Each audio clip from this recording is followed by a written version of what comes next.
Capítulo 3. O objetivo é curar o eu através do espírito. Em um mundo governado por seres sem alma, que pretendem o mal para os seres que o habitam, todos nós passamos por tempos difíceis e traumáticos. Alguns, como vimos, tornaram-se até predadores, vampiros e destruidores de outras vítimas do sistema como resultado. Se concordamos que nossa mente faz-nos perceber como bons para nos justificarmos, e termos a força para viver, o que os perpetradores fazem com suas más ações? A resposta é que eles as apagam de sua memória, fazem uma elipse que ou modifica a memória, ou as enterra entre outras memórias até acreditarem em sua própria mentira ou associá-la a uma daquelas personalidades alternativas que os psicopatas têm, como se eles não tivessem sido responsáveis, mas aquela máscara que atua naquela situação particular que eles consideram sobrevivência. A realidade é que estas memórias apagadas persistem em seu inconsciente, dando às vezes origem, como vimos, a comportamentos que sua consciência não sabe controlar ou explicar, o que é o primeiro passo para a loucura. Vamos transferir este raciocínio para a passagem do tempo, comparando-o a um computador. Nosso cérebro é relacional. Toda a nossa vida está conectada por fatos, referindo-se a dias, situações ou assuntos, nossa relação com cada uma das pessoas que conhecemos, e as coisas que fizemos.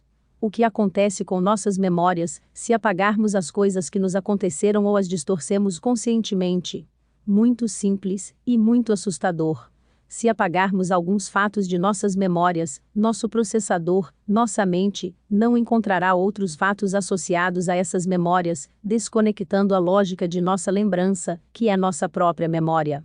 Quanto mais fatos quisermos apagar por autossugestão ou autojustificação, mais lacunas haverá em nossa memória à medida que envelhecemos, de modo que quando nosso sistema operacional tentar rastrear esse fato ou experiência em nossa memória, ele não o encontrará, ou aqueles associados a ele. Em outras palavras, o Alzheimer pode muito bem ser causado pela negação de algumas de nossas memórias, porque nossa memória é a base de nossa sanidade. Nossa relação com a realidade é estabelecida a partir da sucessão lógica de eventos de causa e efeito, e se a memória falha, todo o edifício de nossa mente se desmorona. A loucura tem a ver então com o autoengano desse ser humano. O problema do porquê o psicopata não tem remorso consciente sobre seus atos nocivos contra os outros é resolvido pela mesma fórmula de dissonância cognitiva ou de possessão espiritual que estou discutindo. Baseado na autoindulgência com os próprios erros, culpando quem não tem culpa, ou ainda, exagerando em relação aos outros devido a um trauma anterior, o humano se desconecta de seu espírito, sua consciência, e opera apenas com sua alma, de certa forma que desativa suas dores de consciência quando faz o mal, e até engana a si mesmo, refazendo suas memórias para se justificar. Como resultado disso, ele acaba com um início de esquizofrenia. Os ensinamentos luciferianos, que se infiltraram por toda parte, e negam a culpa humana, e a moralidade, afirmando que tudo está bem, são a cobertura ideológica perfeita, para que os psicopatas proliferem e consequentemente a loucura, para tomar conta de nossa civilização. Manias operam de maneira semelhante, como fixações para esquecer outro fato que provoca ansiedade, não pode ou não sabe como enfrentar, ou produz uma má consciência, por saber que mentiu ou manipulou. O inconsciente transfere para o objeto de sua mania a memória reprimida de algo que ele não quer ou não pode enfrentar. Nos dois significados do dicionário da palavra mania, podemos ver a evolução de uma mania. O segundo, hábito ou comportamento estranho ou preocupação injustificada. A primeira, desordem mental ou doença caracterizada por euforia exagerada, a presença obsessiva de uma ideia fixa e um estado anormal de agitação e delírio. Em outras palavras, a mania pode se transformar em loucura se não soubermos como refrear esta fixação. Esta ideia fixa que nos tira da realidade pode se tornar um delírio. As pessoas que perderam o sentido e a compreensão de suas vidas alternam períodos de apatia com outros, em que de repente não conseguem ficar paradas e tentam resolver suas vidas em um momento. Estes momentos ocorrem porque de repente eles encontram um pensamento que lhes levanta o espírito, ou lhes dá uma visão, e sabendo que pode ser apenas um momento passageiro, tentam de repente alcançar todas as coisas que parecem estar além de seu alcance. O objetivo deve ser tentar que pouco a pouco, os momentos de lucidez superem os de negatividade, e que a proporção de ambos se incline para a compreensão. A medida das coisas.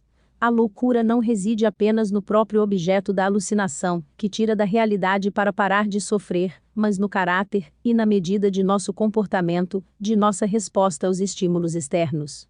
Ligar 2 vezes para uma pessoa para lembrá-la de algo que ela deveria ter nos dado ou dito, pode ser lógico ou compreensível se tivermos pressa, mas fazer 20 ligações para a mesma pessoa em 10 minutos não é. Lavar as mãos toda vez que nos sujamos pode ser normal, mas lavá-las 80 vezes ao dia por qualquer coisa pequena está se tornando uma obsessão. E assim, com todos os tipos de comportamentos. Aqueles relacionados à ordem, à desordem, à paixão ao se apaixonar, aos hobbies. Uma das características de uma pessoa que está perdendo o controle de seu ser é que não sabe quando parar, esquece o que acaba de fazer, perde a noção da medida de suas ações e as leva ao extremo, causando o desapego das pessoas ao seu redor e, como resultado, acaba se isolando. Por que e como uma pessoa chega a esses extremos? Antes de tudo, é o fato de ter perdido o equilíbrio de seu ser, devido a um estado de ansiedade e ao medo, que ela não sabia como lidar, que a leva a este retrocesso. Como alguém que, de ficar sentado na mesma posição por tanto tempo, acaba adquirindo uma dor ou contratura que o faz andar e se mover de acordo com aquela má postura, perdemos nossa autoconsciência do equilíbrio corporal, até que mudamos o hábito e a contratura vai embora. Na área psicológica, a mesma coisa acontece. Aquele momento ou má fase faz a pessoa perder esse equilíbrio, e só sabe como ir a extremos em seu comportamento, porque não sabe onde está seu centro, seu ser. Seu espírito parece desaparecer, e com ele, seu lugar no mundo. A extrema rapidez na sucessão de mudanças na forma de viver na modernidade, particularmente na mudança do século XX para o século XXI, terrorismo, tecnologia, euro, fez com que o espaço, para encontrar paz e tranquilidade praticamente desaparecesse, o que resultou na incapacidade do indivíduo de administrar a ansiedade. Uma ansiedade que, por causa da cultura agressiva que todos nós sofremos, se espalha em nossas relações e no ato de nos conectarmos aos outros. A comunicação. Por seus próprios valores, a sociedade de hoje valoriza a paixão e a competitividade. Para podermos participar das conversas, precisamos demonstrar convicção no que dizemos com a máxima veemência, e ao mesmo tempo, existe competição para ver quem pode levar qualquer ideia ou tendência ao mais longe. Assim, as pessoas que em um dado momento perdem o controle do comando de sua vida e, portanto, não sabem em que ponto uma ideia ou comportamento se torna autodestrutiva, acabam apertando o mesmo botão quando querem fugir do pensamento negativo em que caíram. A ranhura do disco que mencionei no início. Minha vida não presta, sou um fracasso, não vou conseguir, não há esperança. A pessoa que começa a perder o controle de sua vontade porque ficou presa igual disco arranhado, prende-se àquela agulha ardente que é uma paixão, um fetiche, onde sua identidade se encaixa e onde ele ancora sua autoestima, porque é assim que ele pode se distinguir dos outros e encontrar sua individualidade. Podem ser tatuagens, piercings, cabelos coloridos, cortes extravagantes de cabelo, cortes no corpo, o tom e maneirismos que ele adota ao falar, as roupas vistosas com as quais ele expressa sua frustração, ou qualquer outra mania ou obsessão com a qual seu pensamento autodestrutivo encontra um abrigo. A mania obsessiva é a muleta em que se apoia o neurótico, que acaba por descompensar toda a sua personalidade. As bobagens de infância não detectadas, como medo de aranhas ou moscas, por exemplo, associadas a um momento traumático no qual não fomos atendidos, se agravarão com o tempo, pois acabaremos reagindo de forma semelhante, ou com intensidade semelhante quando outros problemas surgirem. Em outras palavras, uma bola de neve, e os medos ou problemas não enfrentados serão acrescentados aos que já carregamos, formando uma mente obsessiva, que culpa o que nos acontece sobre aqueles elementos que provocarão nossas fixações. Por que reproduzimos o comportamento de nossos pais? Os genes condicionam nosso caráter, mas não o determinam. Temos algo de nossos pais, algo inconfundivelmente individual, e ao mesmo tempo, aprendemos com suas respostas a determinadas situações, portanto, até certo ponto, reagimos da mesma forma. Nosso cérebro não é um órgão completamente acabado e imutável, mas nossas ações, decisões e ideias reconfiguram nossas conexões neurais e o modificam pouco a pouco. É disso que se trata o envelhecimento. As coisas se tornam mais complicadas quando algo traumático acontece na família, por exemplo, se eles viveram uma guerra, um assassinato, a loucura de um membro da família ou um suicídio. A memória desse evento traumático, seja abertamente, seja sob a forma de sigilo, provoca suas reações exageradas a problemas triviais relacionados a esse evento, ou sua ocultação do mesmo, para provocar, por sua vez, respostas irrestritas na próxima geração. Isto pode explicar por que os suicídios são recorrentes em algumas famílias. A identificação entre os membros da família ou medo de uma repetição do evento provoca uma espécie de feitiço, que pode levar outro de seus representantes ao mesmo caminho. Basicamente, é um medo que não foi superado, que foi ancorado nestas relações e, que encontra uma solução na autodestruição, é como uma atração, o eterno retorno, o perigo da identificação negativa. Assim como os nefastos modelos nos filmes têm levado milhões de pessoas ao engano, a memória de um membro da família que tomou uma má decisão pode arrastar mais de um pelo mesmo caminho. A própria crença de que existe um destino na família, que leva as pessoas à destruição, pode fazer com que seus descendentes sintam que estão condenados a viver o mesmo, para não mencionar a influência espiritual, é claro. É por isso que tais personagens familiares se tornam tabu, para evitar o fascínio negativo, que poderia levar outros a seguir o mesmo caminho. Os padrões de pensamento são transmitidos através de medos, conselhos e visões de mundo. Um pai hipocondríaco ou neurótico faz com que os outros membros da família tenham que se adaptar ao seu comportamento ou visão da realidade, porque ele ou ela está no comando, para que eles adotem pelo menos um comportamento semelhante quando se relacionam com o mundo. Desta forma, traumas são transmitidos de uma geração para outra, através de desconfiança ou cautela excessiva em relação a certos perigos, que uma vez foram vivenciados e não superados. Nos últimos tempos, a psiquiatria espalhou uma nova paranoia, de que nascemos com uma predisposição química, para adquirir uma das centenas de doenças mentais que eles mesmos inventam. Evidentemente, o que eles estão tentando fazer é gerar outra profecia autocumprida, e inocular essas pessoas com a maldição, de que seu destino já foi traçado. Conhecendo o poder da identificação, certamente apreciaremos melhor o resultado execrável que notícias horripilantes da televisão têm sobre a psique social. O medo que permanece é a loucura. O medo é a origem de todos os desequilíbrios mentais, que têm sua origem no espírito, pois o trauma é um dano ao espírito humano, e para vencê-lo, o doente o envolve em orgulho ou narcisismo. Este esforço compensatório o deixa enfraquecido e pronto para ser devorado pelos predadores da sociedade. Um evento que coloca o ser na situação de perder sua dignidade e integridade, tendo que assumir uma situação que o prejudica seriamente, provoca uma divisão da personalidade, um voo e um abrigo no interior, que seria como entrar em uma caverna, esperando que a situação que causou o dano passe. Enquanto encontra uma maneira de restabelecer a integridade de seu ser, o indivíduo pode fazer várias coisas. Retira-se interiormente, ao ponto de se tornar um depressivo. Adotar uma postura cínica em relação à vida, descrendo e criticando constantemente aqueles que agem de forma espontânea e sincera. Respondendo ao mundo exterior com a mesma malícia com que foi tratado, tornando-se um psicopata. Se eles não me deixaram viver, você também não poderá viver. Apegar-se a uma mania com a qual remedia a dor, que acaba se tornando uma obsessão, e a partir daí, uma patologia que rompe completamente o ser. Assumindo uma personalidade alternativa ou compensatória para esta situação traumática, que pode acabar o devorando, ao ponto de acabar esquecendo quem ele era originalmente. Em resumo, os violentos e os psicopatas são seres que não estão dentro de si mesmos, seres traumatizados que viram sua raiva contra os outros por causa de sua própria infelicidade, por causa de sua incapacidade de encontrar a causa de sua infelicidade. A solução tem que vir naturalmente, encontrando o ponto em que esta ruptura em nosso ser ocorreu e lembrando que a adoção deste caráter foi apenas uma solução de emergência, e recuperando a rebeldia diante deste opróbrio, o que favorece a recuperação. A psicóloga Ana Rama acredita que não se pode dizer toda a verdade ao paciente de uma só vez, porque isso poderia desestabilizá-los ainda mais. Geralmente você não pode ir à raiz do problema no início porque eles não estão em condições de assimilá-lo, e é por isso que você tem que enfrentá-lo tangencialmente primeiro. Dizer a verdade pode torná-los mais ansiosos e paralisá-los completamente.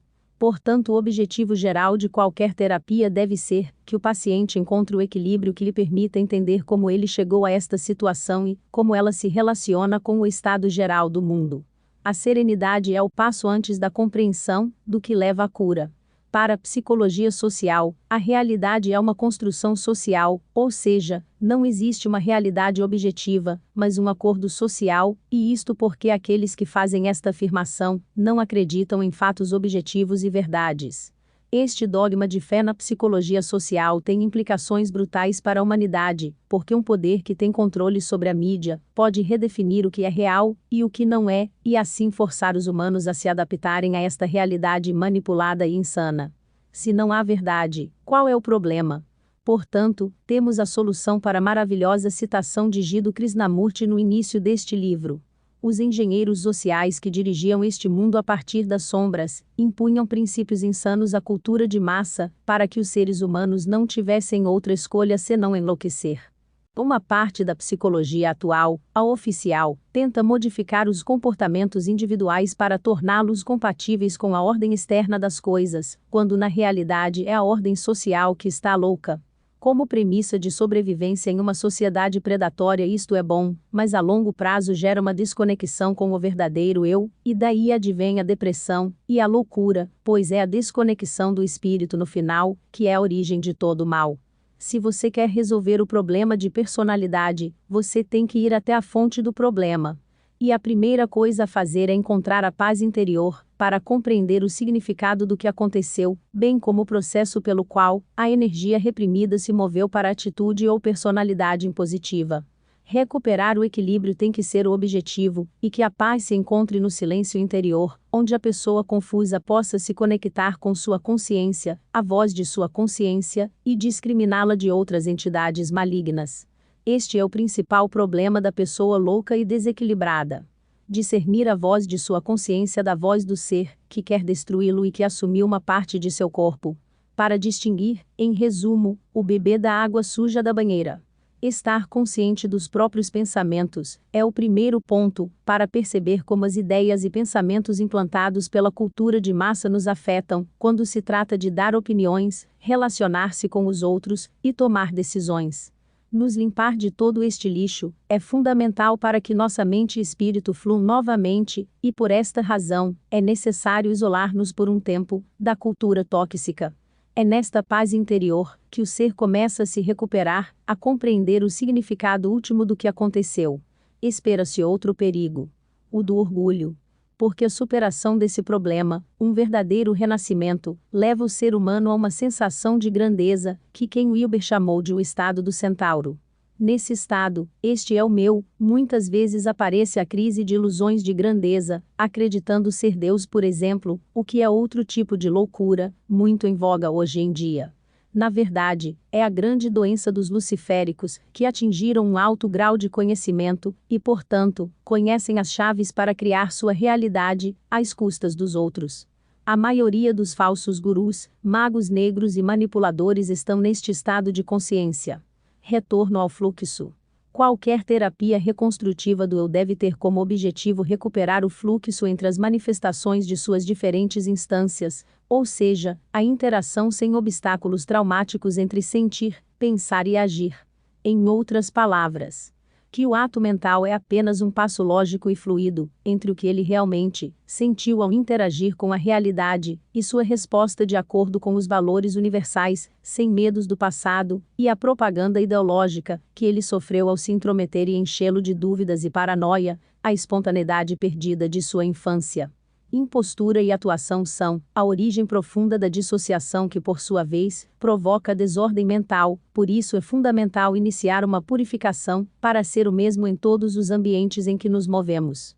Mas claro, o mesmo significa ser o autêntico, não uma daquelas máscaras que temos interpretado. Para fazer isso, devemos aprender a diferenciar as facetas de nós mesmos das personalidades ou imposições. Uma coisa é gostar de escalada, música eletrônica e jogos de role-playing, por exemplo, com as peculiaridades que cada um desses ambientes tem, e outra bem diferente, é adotar máscaras e opiniões diferentes em cada um desses ambientes para se sentir aceito. Temos que integrar todos os eus que criamos ao longo de nossas vidas no ser que realmente somos, e essa é a base de nossa estabilidade mental e espiritual. Isto não é conseguido da noite para o dia, mas é um processo gradual de autoafirmação através da humildade. As terapias da nova era, filhas de Freud, tentaram alcançar esta purificação empurrando o ser humano a se comportar como criança, mas isto é em grande parte uma ilusão da mente, porque um adulto não pode se comportar como criança, a menos que ele finja, embora nestes exercícios ele consiga lembrar de algumas experiências daquela etapa que lhe permitem se conectar com facetas esquecidas de si mesmo.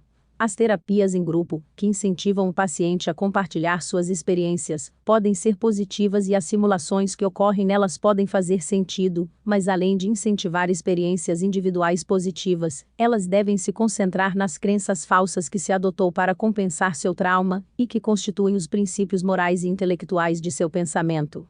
Esta é a principal falha das terapias atuais. É no auto-engano, que consiste em adotar ideias, que se sabe ser falsas apenas como autodefesa contra seu alter ego suplantador, que se escapa da realidade e busca apoio em suas obsessões. Além disso, aprender a comportar-se de certa forma através da interpretação, já que os jogos psicológicos não são reais, mas representações, também pode levar à criação de uma personalidade alternativa, aquela que ganhou os aplausos do terapeuta e dos outros pacientes, com o perigo, como vimos na sessão sobre seitas, de que o terapeuta seja o reconstrutor da nova personalidade e, por fim, se torne seu mestre.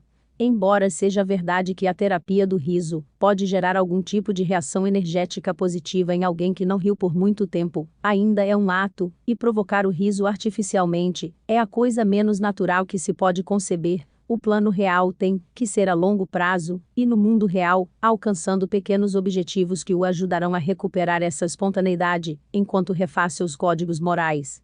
Não há milagres de um dia para o outro, pela simples razão de que a estabilidade mental é um fenômeno que requer paciência, pois é alcançada dia após dia, e que gradualmente é sedimentada em um clima de confiança no ambiente familiar e sociopolítico do ser humano, que é onde reside o problema profundo.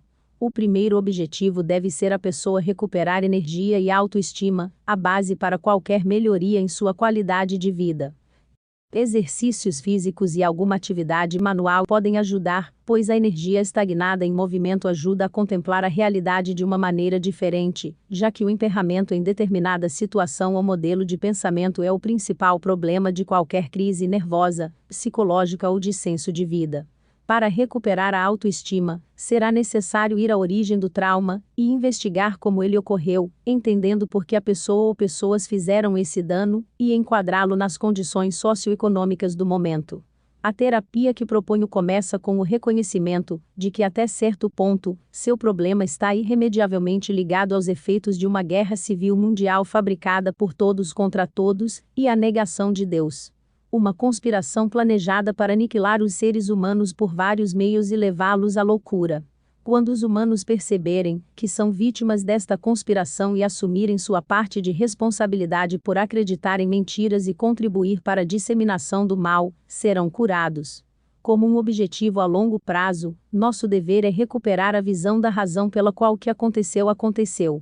Para encaixar todo esse horror no plano divino, e até mesmo para entender por que se agiu como a pessoa que o prejudicou e cooperou contra si.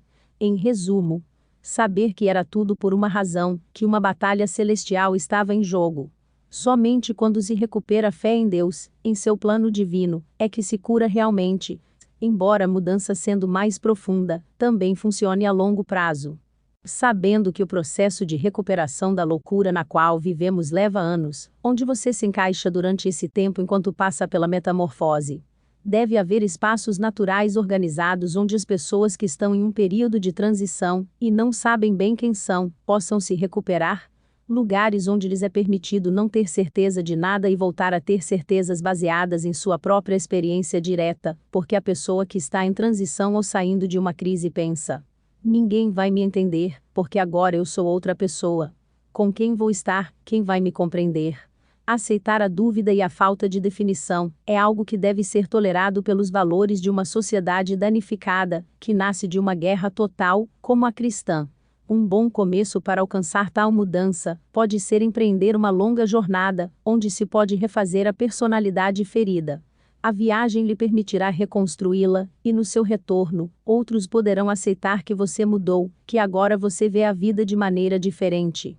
Outra recomendação é ser introvertido por um tempo, até que você se encontre novamente e possa diferenciar seus pensamentos verdadeiros daqueles que não o são. Ter que opinar sobre todo tipo de assunto e fingir ter certeza de tudo bloqueia qualquer possibilidade de mudança, pois é nas opiniões sobre a vida que a pessoa materializa sua posição perante o mundo, sua personalidade.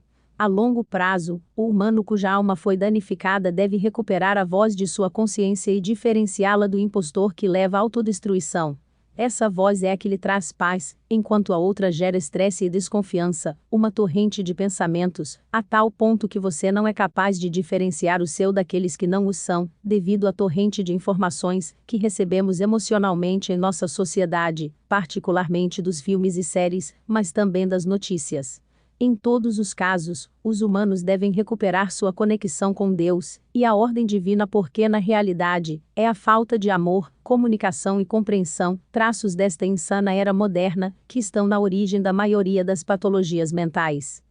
Como recuperar seu ser? Os parasitas entram em seu organismo espiritual pela negatividade e falta de energia vital. Portanto, a primeira coisa a fazer é recuperar essa vitalidade perdida, começando pouco a pouco, um programa de recuperação física, que pode incluir nadar ou caminhar algumas horas todos os dias, de preferência no campo, ou em um parque, pois o contato com a natureza ressoa com nossa natureza autêntica. Também seria aconselhável ter uma boa noite de sono, que é uma premissa fundamental para todas as pessoas com problemas de consciência. Parar de sair à noite é uma prioridade, para recuperar a clareza mental. Pensar com fluidez é o oposto do estresse causado pela vida noturna agitada pelo álcool e pelas drogas. Não surpreende que, em inglês, os licores sejam chamados de spirits, o que deixa bem claro o que entra em nós quando estamos bêbados. Todos já vimos mais de um amigo mudar completamente a sua personalidade quando se alteram demais com o álcool. De fato, eles se tornam outra pessoa realmente.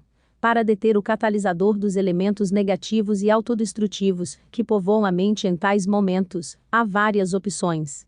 A mais poderosa é invocar a presença divina, através da oração direta com o Criador.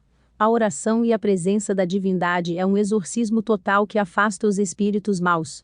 Recuperar uma alma que foi trazida do ódio, exploração, traição, descaso e um estado geral de negligência requer uma abordagem de longo prazo, baseada na vitória de pequenas batalhas, cujo objetivo final é tornar-se espontâneo novamente e tirar o papel do mentalismo e da estratégia manipuladora em suas ações.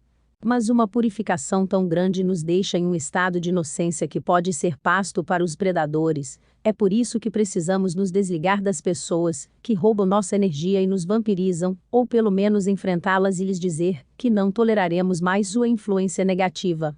Obviamente, primeiro temos que fazer uma mudança de mentalidade para nos reavaliarmos e nos reconectarmos com quem éramos, onde éramos nós mesmos.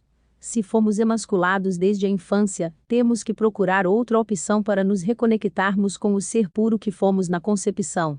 O cultivo do silêncio interior começa com uma vida sem choques, e sem grandes expectativas, e com uma grande cura pela humildade, na qual aprofundamos nossas virtudes, e deixamos de pedir permissão para sermos nós mesmos, enquanto não deixamos nosso orgulho levar a melhor, algo que geralmente acontece com muitos loucos que geram delírios de grandeza para compensar seu complexo de inferioridade. Ousar dar opiniões que não estão necessariamente de acordo com a maioria pode ser uma boa prova de nossa autoafirmação, desde que sejam ideias das quais estamos convencidos e não por serem contrárias, é claro. Devemos estar cientes da origem de nossos pensamentos e ter certeza da veracidade das premissas que utilizamos para construí-los. A batalha que devemos travar contra os pensamentos impostos está na raiz da esquizofrenia, uma batalha muito real, pois há duas vozes no cérebro quando uma é demoníaca. Distanciar-se daquela barragem de pensamentos pode vir no início, mas pode gerar outra bolha, neste caso uma narcisista, de diálogo interior incessante, que nos separa da vida social. O diálogo interior existe, porque temos alma e espírito, mas devemos recuperar a voz autêntica, e não aquela que quer nos levar à autodestruição. Essa voz autêntica emerge da paz. É em agitação e estresse que aquele que faz as coisas no momento errado e nos leva pelo caminho das paixões que nos matam governa. Quem é este outro? Aquele que não é você. O pensamento narcisista que nos afasta da realidade surge da repetição de uma fantasia de fuga de uma realidade nociva, um pensamento que repetimos em nossa cabeça quando estamos sozinhos e que serve para elevar nossa autoestima. É este pensamento narcisista que o terapeuta tem que detectar e desativar, se não for necessário lidar com uma situação estressante ou degradante, um pensamento âncora que desenvolvemos para lidar com uma situação limite. Em todos os casos, é na serenidade que se encontra o self. Precisamos remover muita bagunça da programação cultural que carregamos conosco. A recuperação de nosso tom de voz original, nem caído, nem eufórico, nem estridente, nem exagerado, é a prova de que nosso sistema foi restaurado. Isso e a paz de estar sereno e calmo em qualquer situação são indicadores claros de que nosso ser está recuperando sua unidade e equilíbrio. Nossa conexão com o mundo dos sonhos também pode nos ajudar a curar, desde que compreendamos como ele funciona, o que não é como Freud disse, que todos os sonhos são basicamente sobre pênis. A verdadeira interpretação dos sonhos é pessoal. Como vimos nas primeiras páginas, a função da mente é compreender a realidade.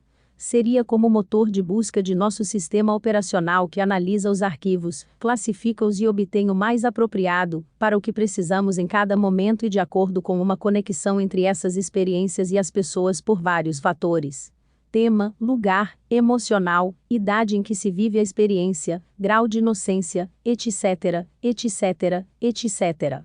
Tanto quanto os meditadores tentam desligá-lo, o máximo que podem conseguir é pensar claramente, fazendo com que os pensamentos fluam de forma mais ordenada e sem pressa. A mente só para quando morremos completamente, ou quando temos morte cerebral. A insanidade é o exemplo mais extremo de perder o controle de si mesmo, mas em uma sociedade completamente insana como a que vivemos, todos os dias somos confrontados com situações injustas e incompreensíveis nas quais, dado o vampirismo prevalecente, somos prejudicados. Muitas vezes somos confrontados com situações estressantes, e até potencialmente traumáticas, que pelo fluxo incessante de eventos que enfrentamos diariamente, somos incapazes de confrontar ou preferimos esquecer, resignando-nos ao mal que eles nos causam, ou porque não queremos ou porque somos incapazes de lidar com as situações. Isso acontece do lado mais negativo, mas em geral há muita informação, para que possamos processar tudo, então parte dela vai para o inconsciente. O que acontece com a mente, consciência, o mecanismo de busca de nossa memória, quando vamos dormir? Para onde ela vai? Muito simples. Continua a agir no estado inconsciente, no mundo dos sonhos, para encontrar respostas às perguntas, dúvidas, traumas, inseguranças ou decisões que devemos resolver no mundo acordado. E nos responde, quando perguntamos, com base em metáforas filmes, em que os atores desses filmes são os personagens funções das pessoas que você conhece e as situações que você viveu. As respostas são difíceis de interpretar por alguém que não a pessoa que sonha, porque estas metáforas ou narrativas confusas mostram pessoas, que em alguns casos conhecemos, mas desfiguradas por traços e situações singulares que experimentamos, distorcidas e misturadas com outras imaginárias. É bastante comum sonhar, por exemplo, que temos que nos reexaminar em algum assunto em nossos dias de escola ou universidade. Neste caso, a mente usará a angústia que os exames costumavam envolver para exemplificar o que você tem que fazer em um exame que a vida hoje lhe propõe, recriando uma situação semelhante no mundo dos sonhos, onde seus colegas e professores representam papéis simbólicos dos personagens de sua vida real, do presente. Assim, somente você pode realmente conhecer o significado de seus sonhos porque o valor que você deu a cada uma das pessoas que passaram por sua vida e as situações pelas quais você passou, é conhecido somente por você, se você meditou e entendeu o propósito de sua vida, é claro. Eles seriam como as tags ou categorias pelas quais você armazenou essas experiências em sua memória e que são usadas por seu sistema operacional, sua mente, o inconsciente neste caso, para lhe enviar uma metáfora, para entender a realidade com a qual você está vivendo. De acordo com minha experiência durante mais de 20 anos de sonhos conscientes, e analisando meus sonhos em correspondência com a vida real, quanto mais honesto você estiver consigo mesmo e menos auto-engano na vida real, mais fácil será a interpretação dos sonhos e mais diretos eles serão.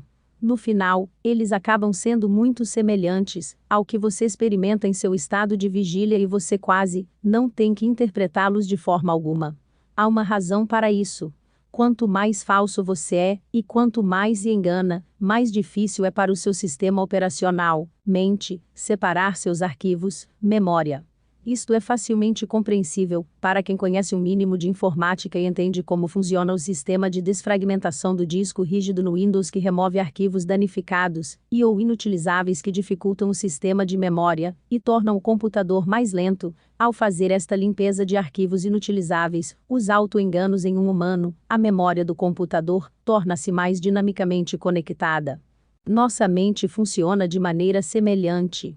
Uma mente que trabalha diariamente em diferentes modos, personagens, faz sua memória compartimentada, fragmentada, e não se comunica entre si, de modo que quando chega ao mundo dos sonhos, onde a supraconsciência diz a verdade à nossa alma, a mente no inconsciente gera histórias, filmes, metáforas longe da compreensão de si mesma na consciência, naqueles poucos minutos em que você fica meio acordado e pode se lembrar do que sonhou. Em resumo, uma pessoa que se auto-engana, age a partir de um personagem máscara ou mente aos outros, vive em uma desconexão entre consciência e inconsciência, porque existe uma incoerência, uma mente dividida.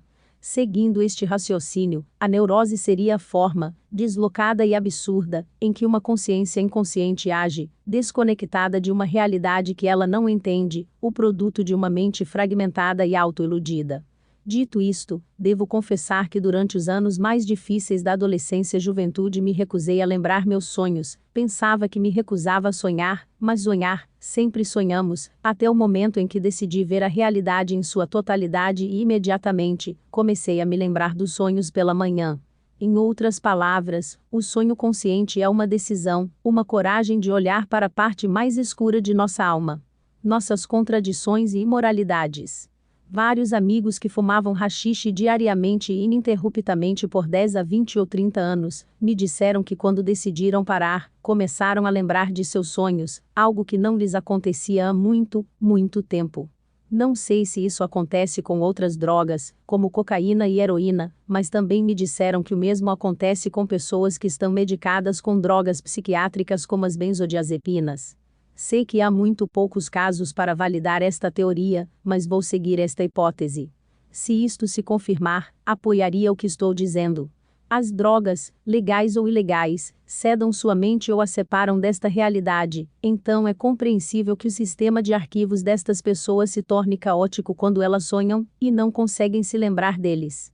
Faço uma exceção nesta declaração para as drogas psicodélicas, porque elas, por si só, se conectam a esse mesmo mundo do sonho, de modo que usuários conscientes dessas drogas já estão vivendo nesse mundo, embora seja possível que sua capacidade de dormir possa ser prejudicada como resultado.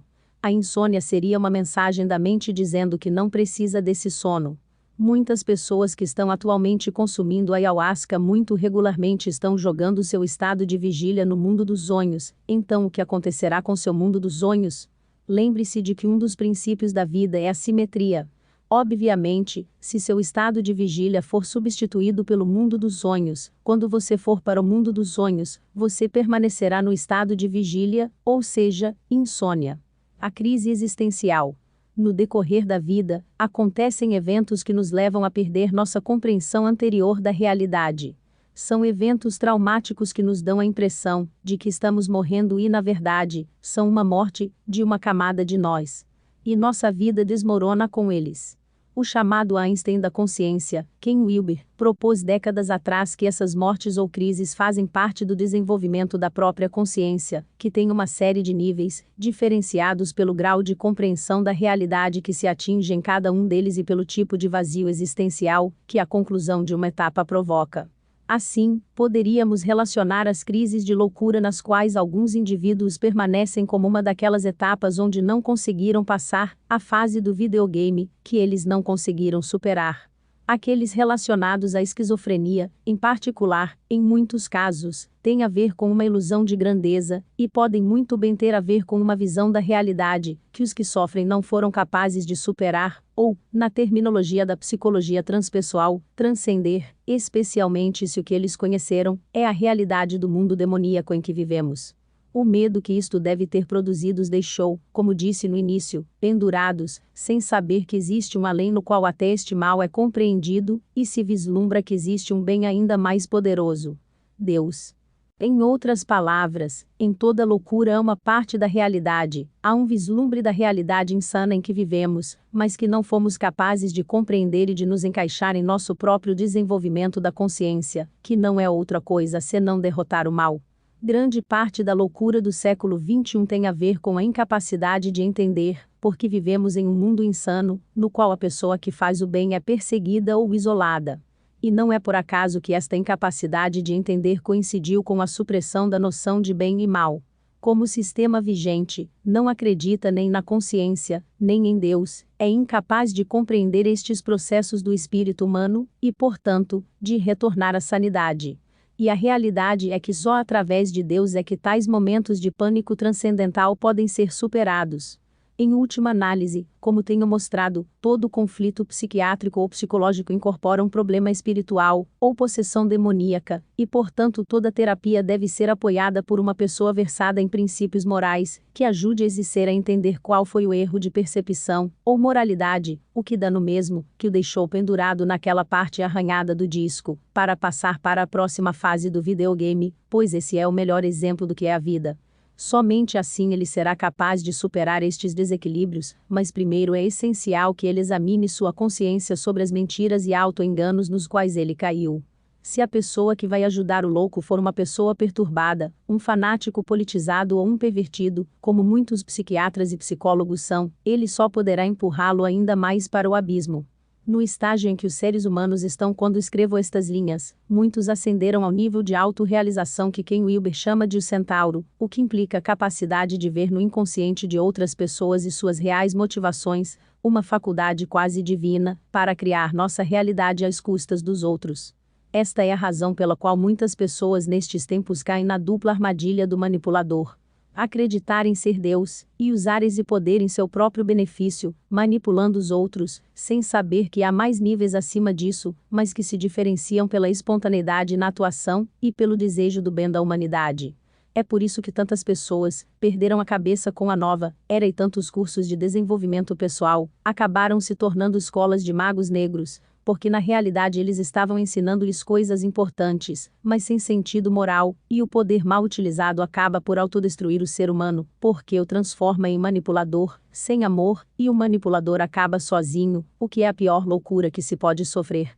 Entre minha experiência pessoal e as histórias de outras pessoas que conheci de perto, tomei consciência de que esta crise existencial marca o momento de ver o quanto foi mentira ou auto-engano em nossas vidas e é também o momento em que temos a oportunidade de olhar para Deus mais de perto para apreciar sua presença, ou então culpá-lo pelo que nos aconteceu e ir para o lado negro. Na terminologia freudiana, atirar-nos nas mãos do verdadeiro ego, que é nada mais nada menos que Lúcifer.